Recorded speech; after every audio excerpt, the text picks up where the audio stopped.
નમસ્કાર મિત્રો, હાજર છીએ પાછા. હું ભરત દોગા વિડીયો લેક્ચરની અંદર આપનું સ્વાગત કરું છું. 12મા ધોરણની અંદર આપણે હવે નવા ચેપ્ટર તરફ આગળ વધીએ. ચેપ્ટર નંબર 3 શ્રેણિક. શ્રેણિકનો આજે આપણે અભ્યાસ કરવો છે. આગળ વધીએ ચાલો. તો શ્રેણિકની અંદર શ્રેણિક એટલે શું? સૌથી પહેલા વ્યાખ્યા એની જોઈએ. તો સંખ્યાઓ અથવા તો વિધેયોને ક્રમમાં લંબચોરસ સારણી સ્વરૂપે ગોઠવવામાં આવે. લંબચોરસ ગોઠવણીને જ શ્રેણિક કહેવાય. આવી રીતની વાત છે. એની અંદર રહેલા સભ્યોને ઘટકો કહેવાય શ્રેણિકના. અને શ્રેણિકને જનરલી સ્ક્વેર બોક્સ અથવા તો સાદા કાઉન્સ વડે દર્શાવવામાં આવે છે. એની અંદર ઘટકો લખવામાં આવે છે. એક ઉદાહરણ જોઈએ ખરેખર શ્રેણિક કેવી રીતના બને. તો જો શ્રેણિકને સંકેતની અંદર આપણે દર્શાવવું હોય તો આ બોક્સ આવી રીતના આપણે દર્શાવીએ છીએ. બોક્સની અંદર ઘટકો લખવાની વાત છે. શ્રેણિકનું નામ કેપિટલ ABCD વડે દર્શાવી શકાય એ બરાબર આવી રીતની વાત કરીએ. હવે આ જે બોક્સ છે ને એની અંદર આપણે ઘટકો લખવાના. લંબચોરસ ગોઠવણીની વાત છે. ધારો કે કોઈ પણ પ્રકારના આપણે ઘટક લખી નાખીએ. આની અંદર અહીંયા લખીએ 1 2 3 4 પછી 5 અને 6. તો એક શ્રેણિક થયો. બહુ સિમ્પલ છે.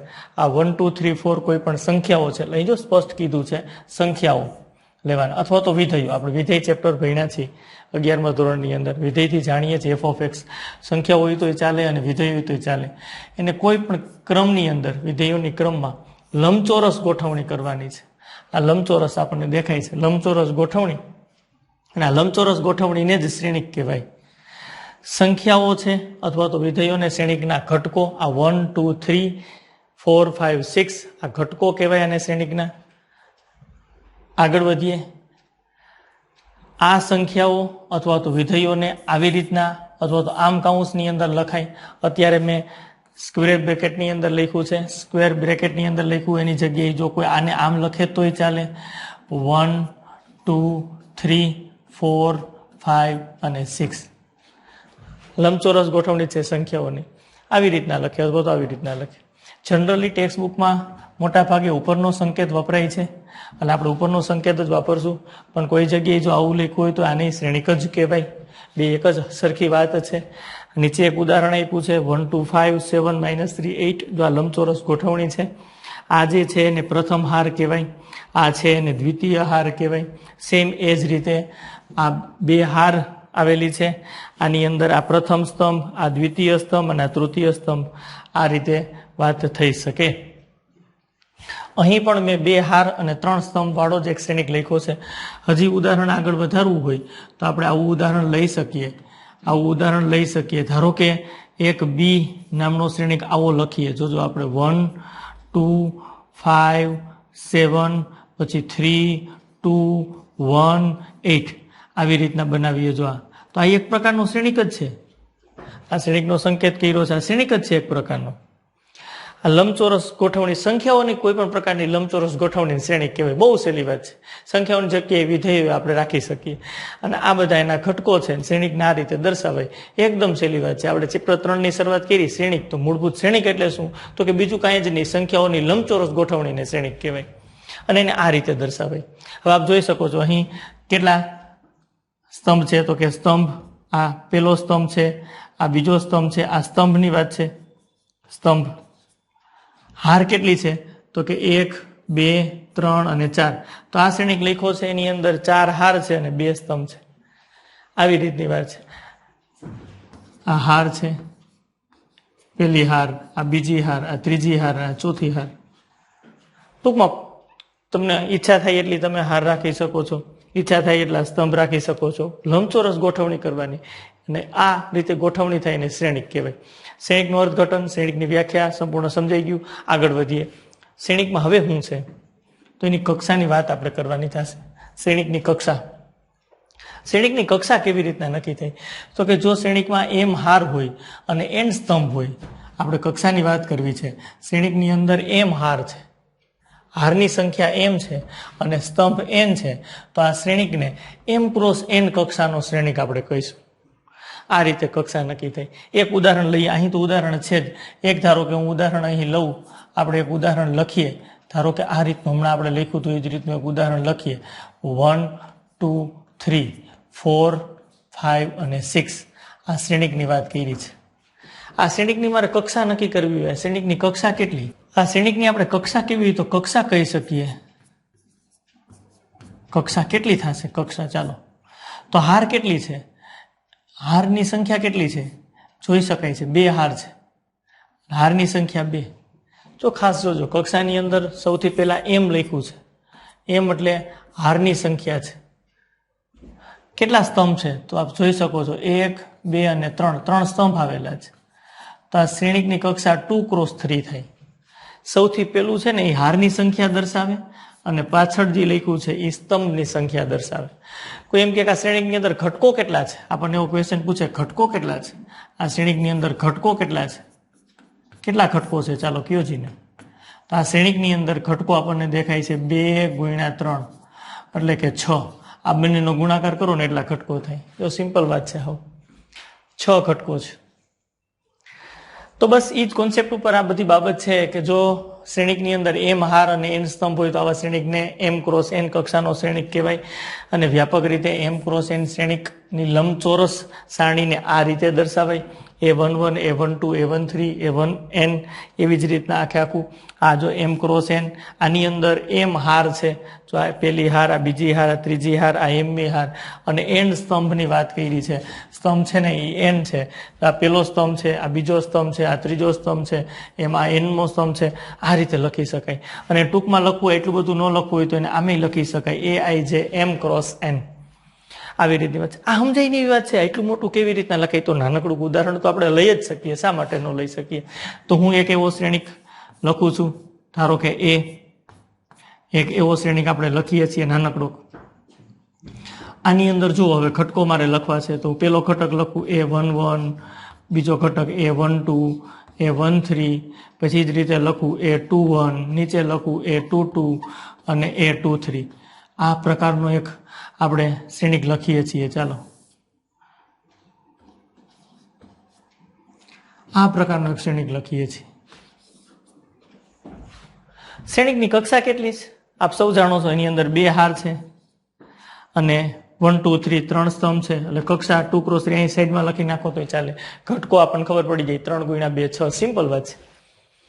આ રીતે લખ્યું. જો તમે ખાસ જોજો, જો મેં આમ લખ્યું હોય ને Aij, તો આ ઘટકનું સ્થાન નક્કી થઈ જાય. આ ઘટકનું સ્થાન ક્યાં છે શ્રેણિકની અંદર? આ ઘટકનું સ્થાન ક્યાં છે ને ખબર પડી જાય. ઘટકનું સ્થાન છે ને એ ક્યાં છે? તો કે આ પેલું I લખ્યું છે ને, તો એ આઈમી હાર, પેલું લખ્યું એ હારનું સ્થાન દર્શાવે, આઈમી હાર. અને બીજું છે એ જે છે આઈમી હાર તથા જેમાં સ્તંભનો ઘટક થયા. આઈમી હાર તથા જેમાં સ્તંભનો ઘટક.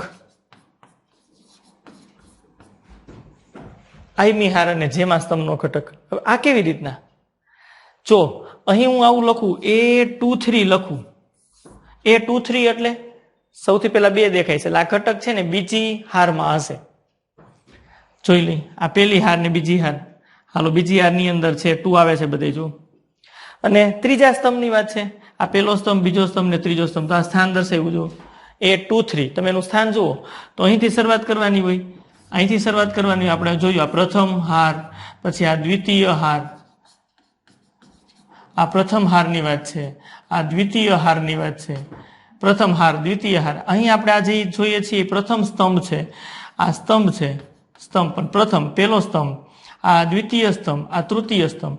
તો આપ જોઈ શકો છો આ A23 લખ્યો છે એ બીજી હાર અને ત્રીજા સ્તંભનો સભ્ય છે. તો એનું સ્થાન દર્શાવે. સ્ક્રિપ્ટમાં I જે લખ્યું હોય, અહીં આપણે દર્શાવ્યું છે. I છે 1 થી m સુધી, જે છે 1 થી n સુધી, I અને જે બિલોંગ્સ ટુ n હોય. આઈમી હાર અને જેમાં સ્તંભમાં આવેલા ઘટકને એ Ij વડે દર્શાવાય.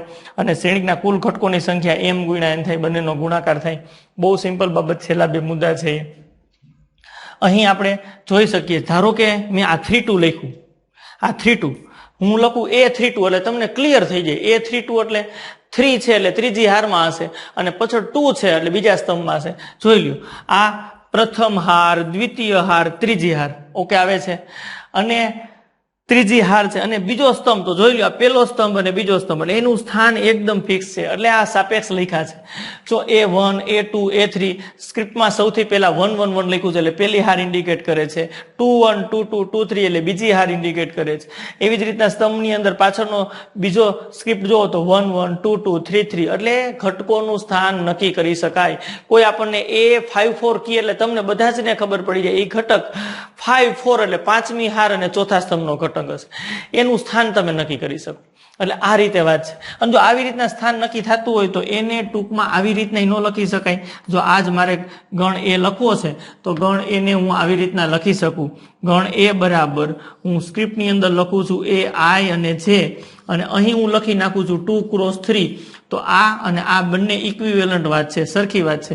કારણ કે આની અંદર આઈની કિંમત છે એ તમે 1 થી શરૂ કરી અને કેટલી લઈ શકશો 2 સુધી, કારણ કે હાર છે એટલે આઈ બરાબર 1 અને 2 બિલોંગ્સ ટુ એન છે. જે છે એ તમે 1 થી શરૂ કરી અને 3 સુધી લઈ શકશો.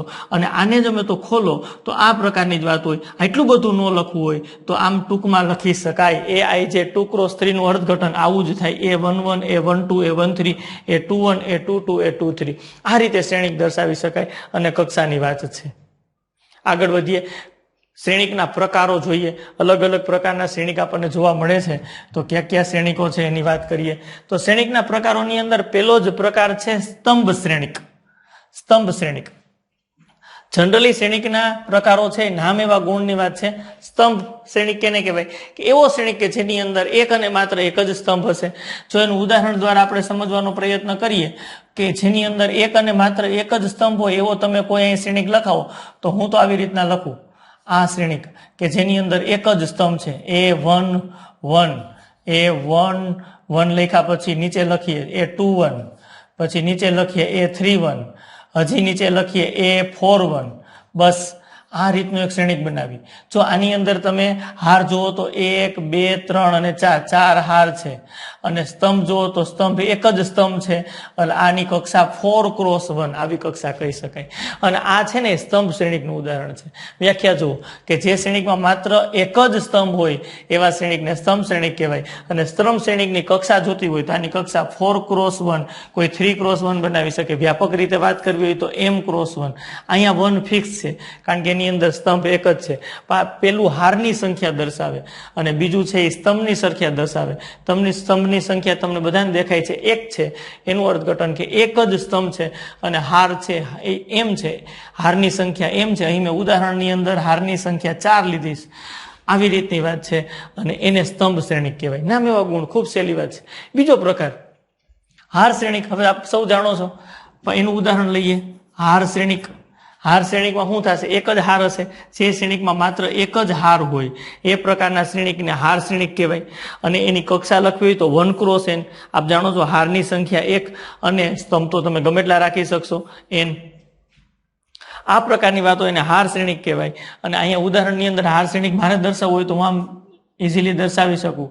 B બરાબર આ શ્રેણિક B બરાબર આમ દર્શાવાય A11 A12 એક જ હાર છે A13 A14 A15 આ પ્રકારનું શ્રેણિક દર્શાવ્યું.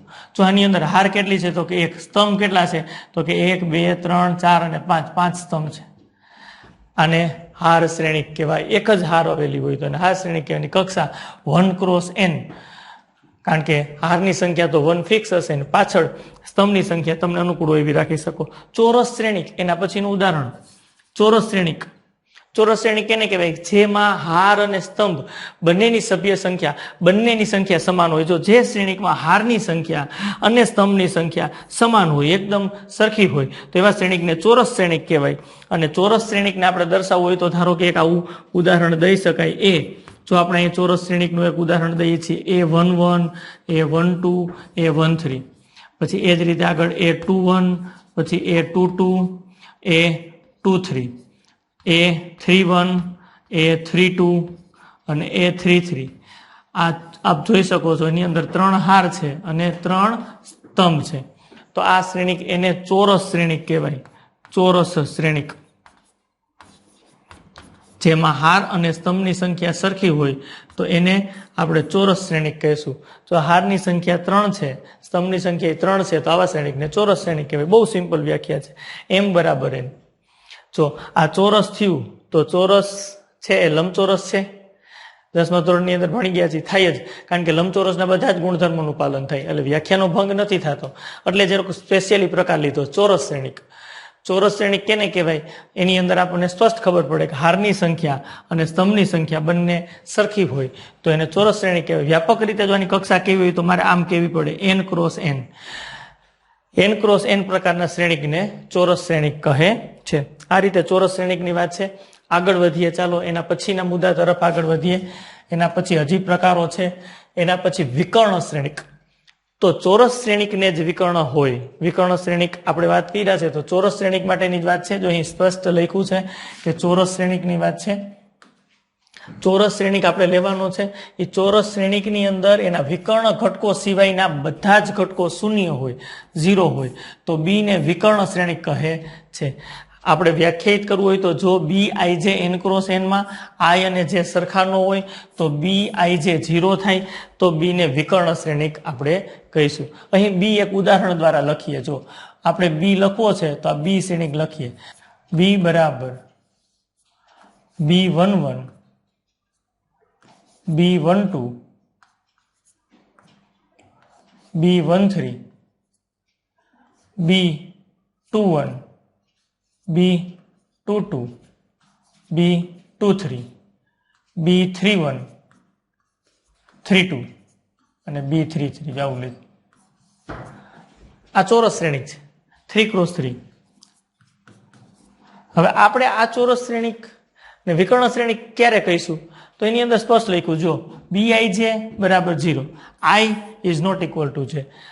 I અને જે સરખા ન હોય એ ઘટક 0 લેવાનો. તો આની અંદર જો આવું થાય, પેલું આ B11 છે ને એમ ન રાખો. આ I અને જે સરખા નથી, જો 1 2 છે તો એ ઘટક 0 થશે. આ I અને જે સરખા નથી, B13 એ ઘટક 0 થશે. B21 0, B22 લખાશે કારણ કે એની અંદર I અને જે સરખા છે. I બરાબર અને J બરાબર, I બરાબર 2, J બરાબર 2. એના સિવાય I અને J જુદા જુદા તો 0, I 0 0 અને આવશે B33. આ જે લખ્યું છે ને એને વિકર્ણ શ્રેણિક કહેવાય. બહુ સહેલી વાત છે. મને અને તમને યાદ રાખવામાં ખૂબ સહેલું બને. આ જે તમે લખ્યું છે ને આને અગ્ર વિકર્ણ કહેવાય. આની વ્યાખ્યામાં આમ ન કહી શકાય. અગ્ર વિકર્ણ સિવાયના ઘટકો 0 હોય તો એને વિકર્ણ શ્રેણિક કહેવાય. અગ્ર વિકર્ણ સિવાયના બાકીના બધા ઘટક 0 છે તો આને વિકર્ણ શ્રેણિક કહેવાય. આવી રીતની વાત છે. આને સંકેતમાં આમ લખી શકાય, ઇક્વલ ટુ, વિકર્ણને ઇંગ્લિશમાં ડાયગોનલ કહેવાય. એટલે ડાયગોનલ ઓફ B11 B22 અને B33. બહુ સ્પષ્ટ છે. સંકેતમાં આમ લખાય અને આનું અર્થઘટન આવું જ થાય. તો ખાસ નીચે આપણે એક ઉદાહરણ એ શ્રેણિક દ્વારા સમજાવવાનો પ્રયત્ન કર્યો છે. અગ્ર વિકર્ણ સિવાયના ઘટકો 0 0 છે. અગ્ર વિકર્ણ સિવાયના બધા 0 છે, 0 0 0 0 0. તો આને વિકર્ણ શ્રેણિક કહેવાય. ઉદાહરણમાં સ્પષ્ટ લખ્યું. જો હવે અહીં A11 મેં 1 રાખ્યું, A22 5 રાખ્યા, A33 8 રાખ્યું, 1 5 8. આ કોઈ પણ પ્રકારનો અગ્ર વિકર્ણમાં કોઈ પણ પ્રકારના ઘટકો હોય, બાકીના 0, એને વિકર્ણ શ્રેણિક કહેવાય. જો નામ લખાય ડાયગોનલ ઓફ 1 5 8. ચાલો અહીંયા ઉદાહરણ લખીએ. ઉદાહરણ નંબર 2 બી લખીએ. ડાયાગોનલ શ્રેણિક, વિકર્ણ શ્રેણિક આપણે લખવો છે -1 2 અને 3 લખી શકાય. આનો અર્થ આવું થાય, અગ્ર વિકર્ણના ઘટકો -1 છે, 2 છે અને 3 છે, બાકીના 0, બાકીના ઘટકો 0 છે. આમ ચોરસ શ્રેણિકની વાત છે. હવે વિકર્ણ શ્રેણિક ક્લિયર થાય. ચોરસ શ્રેણિકની અંદર અગ્ર વિકર્ણના ઘટકો આપણને મળે, બાકીના 0 મળે, એને વિકર્ણ શ્રેણિક કહેવાય. આ વિકર્ણ શ્રેણિકની વાત થઈ. આગળ વધીએ. ચાલો એના પછીનો પ્રકાર લઈએ, અદિશ શ્રેણિક. અદિશ શ્રેણિકની વ્યાખ્યા શું છે? જો કોઈ વિકર્ણ શ્રેણિકની અંદર એવી રીતની વાત છે, વિકર્ણ શ્રેણિક તો હોવું જોઈએ, અગ્ર વિકર્ણના ઘટકો છે, બાકીના 0 છે, શ્રેણિકના બધા જ અગ્ર વિકર્ણના ઘટકો સમાન હોય તો તેને અદિશ શ્રેણિક કહે છે. બહુ સિમ્પલ વાત છે. ઉદાહરણ લખવાનું કહે તો ફટાક દઈને આપણે લખી શકીએ કે વિકર્ણ શ્રેણિક પેલા કીધું છે એટલે વિકર્ણ ઘટકો સિવાયના 0 થશે અને વિકર્ણ ઘટકો સમાન હોવા જોઈએ. ધારો કે હું અહીંયા લખું છું 5 5 અને 5 અગ્ર વિકર્ણના ઘટકો સમાન 5 5 5 લખ્યા, બાકીના તો મારે 0 જ લખવાના. આ પ્રકારના શ્રેણિકને અદિશ શ્રેણિક કહેવાય. આ પ્રકારના શ્રેણિકને કેવો શ્રેણિક કહેવાય? અદિશ શ્રેણિક. એટલે કે ચોરસ શ્રેણિક બી આપણે લખ્યો હોય n ક્રોસ n ચોરસ શ્રેણિકની જ વાત છે. I અને જે સરખા નથી, I is not equal to જે, ત્યારે એ ઘટક 0 થશે.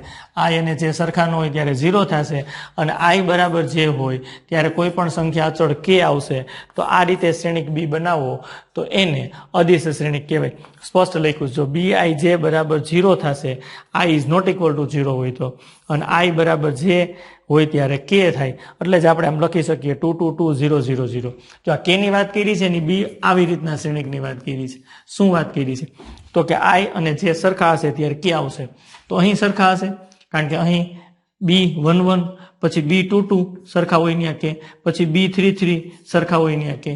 એના સિવાયના ઘટકોમાં I અને જે સરખા નથી ત્યાં 0, એટલે I અને જે સરખા નથી ત્યાં 0. આ પ્રકારની વાત છે. જો આ 3 ક્રોસ 3 માટેની વાત છે. આને કેવો શ્રેણિક કહેવાય? અદિશ શ્રેણિક. અદિશ શ્રેણિકની વ્યાખ્યા ખૂબ જ સહેલી. આગળ વધારીએ. એના પછીની વાત 6થા નંબરની એકમ શ્રેણિક. તો જો કોઈ પણ ચોરસ શ્રેણિકના અગ્ર વિકર્ણના બધા જ ઘટકો 1 હોય, અગ્ર વિકર્ણના બધા જ ઘટકો કેવા લેવાના છે? તો કે 1 હોય અને બાકીના બધા જ શૂન્ય હોય તો એવા શ્રેણિકને એકમ શ્રેણિક કહેવાય. જો Bi જેની વાત કરીએ હમણાં આગળ કઈ રીતે એમ, I અને જે સરખા નથી નોટ ઇક્વલ ટુ હોય ત્યારે 0 અને I અને જે સરખા હોય ત્યારે 1. આ પ્રકારની વાત આવશે ત્યારે એકમ શ્રેણિક કહેવાય. જો હું અહીં 2 ક્રોસ 2 ની વાત કરીએ, આવી રીતની વાત કરીએ A1 1 A1 2, એવી જ રીતના A2 1 અને A2 2. આ અત્યારે લખ્યો છે 2 હાર અને 2 સ્તંભ વાળી વાત લખી છે. તો અગ્ર વિકર્ણ એટલે આ થશે, અગ્ર વિકર્ણ એટલે આ થશે, આ અગ્ર વિકર્ણ. હવે એમાં જુઓ જઈને 1 1 I અને જે બે સરખા છે, A2 2 સરખા છે, ત્યાં ઘટક કેવો લખવાનો છે? તો કે 1. બાકીની જગ્યાએ કેવા લખવાના છે? તો કે 0. બસ આને એકમ શ્રેણિક કહેવાય. અને આ એકમ શ્રેણિકને I વડે દર્શાવાય કારણ કે આઈડેન્ટિટી મેટ્રિક્સ એકમ શ્રેણિક. એટલે જ્યારે એકમ શ્રેણિકને આપણે દર્શાવીએ ત્યારે I વડે દર્શાવીએ છીએ. જો અહીં આપણે 3 ક્રોસ 3 ની વાત કરી છે, પહેલી હાર, બીજી હાર, ત્રીજી હાર, તો એની અંદર I અને જે સરખા હશે ત્યાં 1 આવે. જો બધે 1 લખ્યા છે આપણે. ટૂંકમાં અગ્ર વિકર્ણનો ઘટક 1 1 1 છે, બાકીના 0 છે, એને એકમ શ્રેણિક કહેવાય. એને I વડે દર્શાવાય. અહીંયા 3 હાર અને 3 સ્તંભ છે એટલે એને I3 વડે દર્શાવાય. અહીં 2 હાર ને 2 સ્તંભ છે તો આમ સ્ક્રિપ્ટમાં લખી 2 ક્રોસ 2, આનું અર્થઘટન એની કક્ષા દર્શાવે છે. I શ્રેણિક છે એ 2 ક્રોસ 2 2 હાર અને 2 સ્તંભનો શ્રેણિક છે. હજી ટૂંકમાં કોઈને દર્શાવવું હોય તો આમ દર્શાવી શકે, I2 જ લખે ખાલી, કારણ કે ચોરસ શ્રેણિક માટેની જ વાત થશે. એકમ શ્રેણિક ચોરસ શ્રેણિક તો હોય જ, અગ્ર વિકર્ણના ઘટકો 1 1 ને બાકીના 0. અને ઘણા છે એ કક્ષાએ ન દર્શાવે તો ખાલી I લખે તો એ ચાલે. આ એકમ શ્રેણિકની વાત થઈ. n ક્રોસ n ચોરસ શ્રેણિક હોય તો એના માટે I n ક્રોસ n આમ દર્શાવવામાં આવે અથવા તો I n વડે દર્શાવવામાં આવે. એકમ શ્રેણિકની વાત થઈ ગયા પછી હજી આગળ હજી એક પ્રકાર આપણે જોઈએ. ચાલો, એના પછીનો પ્રકાર છે શૂન્ય શ્રેણિક. આ તો બહુ સહેલી વાત છે. શૂન્ય શ્રેણિક, નામ એવો ગુણ, એવો શ્રેણિક કે જેના બધા જ ઘટકો કેવા હોય? હા, શૂન્ય હોય, 0 હોય, એને શૂન્ય શ્રેણિક કહેવાય. બધા જ ઘટકો 0, એને શૂન્ય શ્રેણિક કહેવાય. વ્યાખ્યા ખૂબ સહેલી. જો અહીં લખ્યું છે આ 2 ક્રોસ 3 શ્રેણિક બનાવ્યો છે, 2 હાર છે અને 3 સ્તંભ છે, પણ તમે જોઈ શકો છો બધા જ ઘટકો કેવા છે? 0 0 0. એના ઉદાહરણ લખવાનું કહે તો આપણે આવું લખી શકીએ 0 0 0 0 0 0 0 0. આપ જોઈ શકો છો આ શૂન્ય શ્રેણિક છે. આ શ્રેણિકની કક્ષા મારે લખવી હોય તો 2 હાર છે અને સ્તંભની વાત કરીએ તો 1 2 3 ને 4 સ્તંભ છે, 2 ક્રોસ 4. આને દર્શાવવું હોય તો આમ દર્શાવી શકાય. જો આમ શૂન્ય, બધા જ એલિમેન્ટ શૂન્ય છે, 2 ક્રોસ 4 જો આમ દર્શાવે. આ બેનું અર્થઘટન સરખું જ થાય. ઘણા પછી આ બ્રેકેટ નથી લખતા સંકેતની અંદર, ખાલી આ O એટલે કે 0, આ શૂન્યને આવું ઘાટું કરી નાખે અને 2 ક્રોસ 4 આમે ચાલે. આ સંકેત બધા ચાલે એવા છે. આની અંદર લખ્યું છે શ્રેણિકને શૂન્ય વડે પણ દર્શાવી શકાય છે. શૂન્ય શ્રેણિક એટલે બધા જ ઘટકો 0, કોઈ વાંધો નથી. પાછળ એની કક્ષા દર્શાવવામાં આવે. ચોરસ શ્રેણિક એ લઈ શકાય. એની અંદર ધારો કે કોઈ આ રીતનું 0 0 0 0 લે તો આ શૂન્ય શ્રેણિક છે જેની કક્ષા કેટલી છે 2 × 2. આ ઉદાહરણની વાત છે. આ બીજા ઉદાહરણની વાત છે. શૂન્ય શ્રેણિક માટે તો ખૂબ સહેલી વાત છે. બધા જ ઘટકો 0 હોય તો એને શૂન્ય શ્રેણિક કહેવાય. આટલા શ્રેણિકના પ્રકાર છે. આ શ્રેણિકના પ્રકાર થઈ ગયા પછી આગળ શ્રેણિકના સરવાળાની સમાનતાની વાત કરશું નેક્સ્ટ લેક્ચરની અંદર. નેક્સ્ટ વિડીયો લેક્ચરમાં પાછા મળીએ. Thank you. ચાલો.